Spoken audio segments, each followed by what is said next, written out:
خی بەخشندەی میهرەبان سڵاو ئازیزان لە بەژمارەی ئەم جارەدا باس لە 93 باڵۆزەکەین کە لە ڕۆژی 26 لە ئەنجومەنی نوێنەرانی عراق دەنگیان پێدرا وەکو باڵۆزی عراق لە وڵاتانی جیهاندا. لەم 93 باڵۆزە بێگومان 18 کەس لە یەکێتی و پارتی بوون و دەنگیان پێدراوە و دەبنە باڵۆز لە وڵاتان بابینە سەر وردەکاری زانیاریەکە. بابزانین پێگاتەکان لە عراقا چۆن باڵێن ئەو 93 چۆن دابشکراوە بەسەریانە 49 باڵۆز بەر شیعە کەوتووە کاکاتە لە 152.68 سونە 23 باڵۆزی بەرکەوتووە کاکاتە لە 124.73 کورد 18 باڵۆزی بەرکەوتووە کاکاتە لە 190.35 پێگاتەکانی دیکە وەکو مەسیحی و ماباقی دیکەی پێگاتەکانی دیکە 4 باڵۆزیان بەرکەوتووە کاکاتە لە 104.30 باش کورد 18 باڵۆزی بەرکەوتووە لەم 18 دەی بۆ پارتی هەشتی بۆ یەکێتی ئەمە لە کاتێکدا ئەم دوو حیزبە بە تایبەت پارتی گرفتی لەگەڵ حکوومەتی ناوەندا هەیە لە ئەعلامەوە وا باسەکە کە دژایەتی حکوومەتی ناوەند دەکات و باز لە وتاری قەومی و کوردایەتی زۆرەکات لە کاتێکدا شەڕێتی لەسەر پۆستەکان ئەو ڕێکەوتنانەی کە بۆ میلەتە ئەمان تیا ڕێناکەون و تیا سستن بەڵام ئەوانەی کە بۆ خۆیانە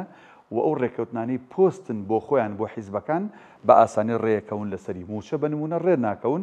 لەسەر باڵۆزەکان و پۆستە وەزاری و پۆستەکانی دیکەش ڕێەکەون. هەر بۆ زانیاریشتان لە ساڵی 2003 و لە دوای نەمانی ڕژێمی عراق با بڵین پارتی وەزارەتی دەرەوەی لابووە تا ساڵی 2014 و لە ساڵی 2020ەوە جارێکی تر پارتی وەزارەتی دەرەوەی لایە تا ئێستش کە ساڵی 2025 یان ئەگەر حسابیکە نزیکی 15-16 ساڵە پارتی وەزارەتی دەرەوەی عراقی بەدەستەوەی لە کاتێکدا ئەم وەزارەتە ئەرکی سەرەکی ئەوەیە کە پەیوەندیەکانی لەگەڵ وڵاتانی جیهان ئاسایی بکاتەوە دیبلۆماسیەت بۆ عراق بکە لە کاتێکدا ئەمان زۆر باز لە گوتاری کوردیەکەن. باش بزانین ئەو ژمارە باڵۆزە ئەو دەی پارتی و ئەو هەشتەی یەکێتی چۆن دابشکراون ئەمە پشکی پارتیە باسمان کرد دەکەسە با بڵێنەوەی کە زۆر ناسراوە ئەشواق جاف دانای شەید جەزات دلێر دارا تۆفیق ئەمانە ئەو ناوەنن کە با بڵین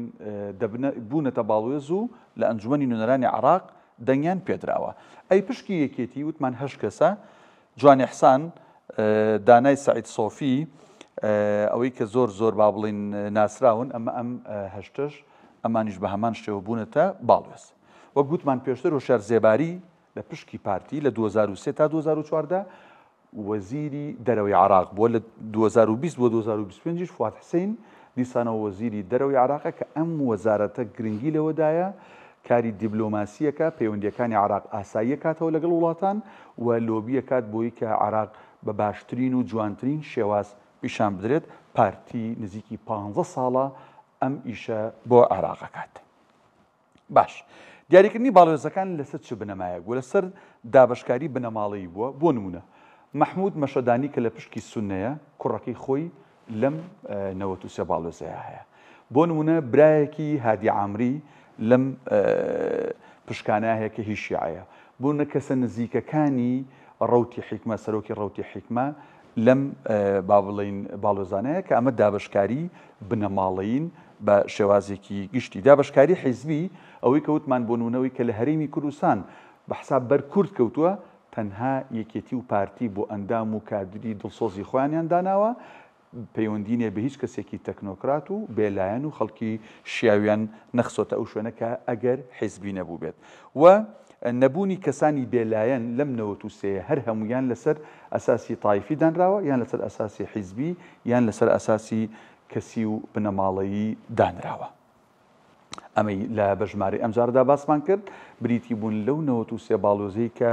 لە نێویاندا 18 کوردی تێدایە کە پارتی ویکێتین لە ئەنجومەنی نوێنەرانی عراق دەنگیان پێدرا و دەبنە باڵۆز لە وڵاتانی دیکەی گیان ئەمە جگەلەوەی کە لە ساڵانی ڕابردووشدا دەیان باڵۆزی دیکە بەر ئەم حیزبانە کەوتون چ لە عراق چ لە هەرێمی کوردستان و بەتایبەت لە هەرێمی کوردستان یەکێتی و پارتی وەکو هەموو پشکەکانی تر بۆ خۆیانیان قۆڕخ کردووە لەسەر ئەمانە زوو ڕێەکەون لەگەڵ بەغدا بەڵام لەسەر موچە ئەبینین چۆن لەگەڵ بەغدایە کات ئەکوژن و موماتەڵە دەکەن.